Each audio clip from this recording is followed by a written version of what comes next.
The night before they left Alexandria, Ganid and Jesus had a long visit with one of the government professors at the university who lectured on the teachings of Plato.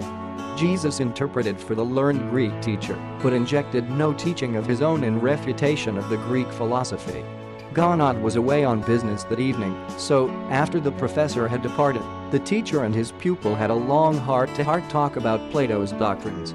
While Jesus gave qualified approval of some of the Greek teachings which had to do with the theory that the material things of the world are shadowy reflections of invisible but more substantial spiritual realities, he sought to lay a more trustworthy foundation for the lad's thinking, so he began a long dissertation concerning the nature of reality in the universe.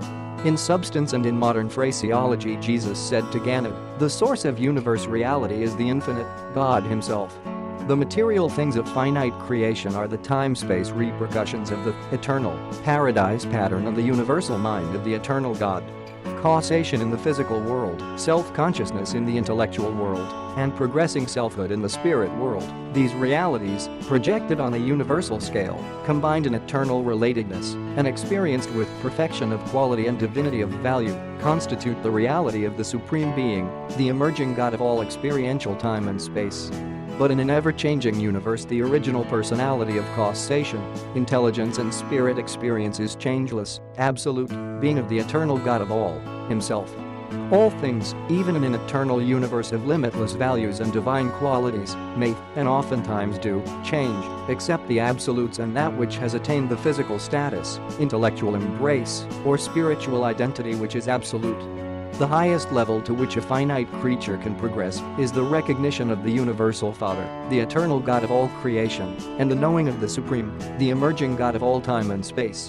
And even then such beings of finality destiny, such as ourselves, go on experiencing change in motions of the physical world and in its material phenomena. Likewise, do they remain aware of selfhood progression in their continuing ascension up, through, and throughout the spiritual universe, and of growing consciousness in their deepening appreciation of, and response to, the intellectual cosmos. Only in the perfection, harmony and unanimity of will can the creature become as one with the Creator. And such a state of divinity is attained and maintained only by the creature's continuing to live in time and eternity by consistently conforming his finite personal will to the divine will of the Creator. Always must the desire to do the Father's will be supreme in your soul and dominate over your mind. A one-eyed person can never hope to visualize the depth of perspective. Neither can single-eyed material scientists, nor single-eyed spiritual mystics and allegorists correctly visualize and adequately comprehend the true depths of universe reality. All true values of creature experience are concealed in the depth of recognition.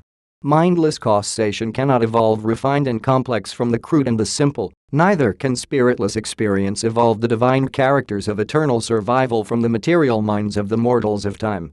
The one attribute of the universe which so exclusively characterizes the infinite deity of God is this unending, absolute, creative bestowal of personality which can survive in your progressive attainment of Him. Personality is that cosmic endowment, that phase of universal reality, which can coexist with unlimited change and at the same time retain its identity in the very presence of all such changes and forever afterward. Life is an adaptation of the original cosmic causation to the demands and possibilities of universe situations, and it comes into being by the action of the universal mind and the activation of the spark of the God who is Spirit.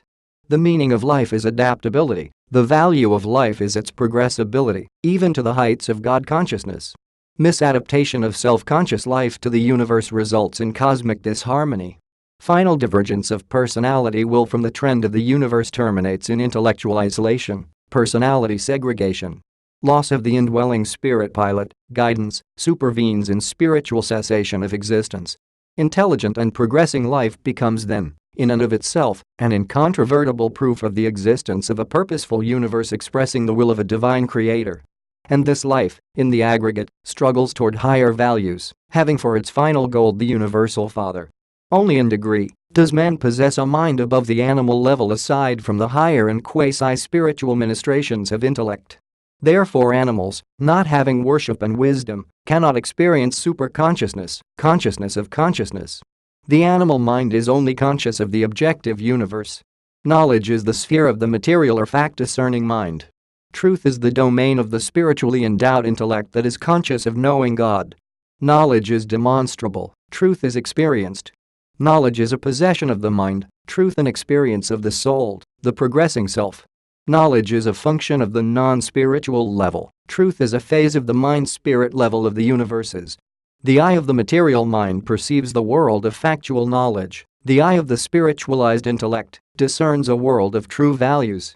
These two views, synchronized and harmonized, reveal the world of reality, wherein wisdom, knowledge plus experience, interprets the phenomena of the universe in terms of progressive personal experience. Error, evil, is the penalty of imperfection. The qualities of imperfection or facts of misadaptation are disclosed on the material level by critical observation and by scientific analysis, moral level, by human experience. The presence of evil constitutes proof of the inaccuracies of mind and the immaturity of the evolving self. Evil is, therefore, also a measure of imperfection in universe interpretation. The possibility of making mistakes is inherent in the acquisition of wisdom, the scheme of progressing from the partial and temporal to the complete and eternal, from the relative and imperfect to the final and perfected. Error is the shadow of relative incompleteness which must of necessity fall across man's ascending universe path to paradise, spiritual perfection.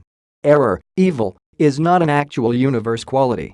It is simply the observation of a relativity in the relatedness of the imperfection of the incomplete finite, creature and creation, to the ascending levels of the supreme, God of all time and space, and ultimate, the emerging and evolving God of all that transcends time and space, but is not eternal. Although Jesus told all this to the boy in language best suited to his comprehension, at the end of the discussion Ganid was heavy of eye and was soon lost in slumber. They rose early the next morning to go aboard the boat bound for Lassia on the island of Crete. But before they embarked, the boy had still further questions to ask about evil, to which Jesus replied, "Evil is a relativity concept. It arises out of the observation of the imperfections which appear in the shadow cast by a finite universe of things and beings, as such a cosmos obscures the living light of the universal expression of the eternal realities of God the Infinite One. Potential evil is inherent in the necessary incompleteness of the revelation of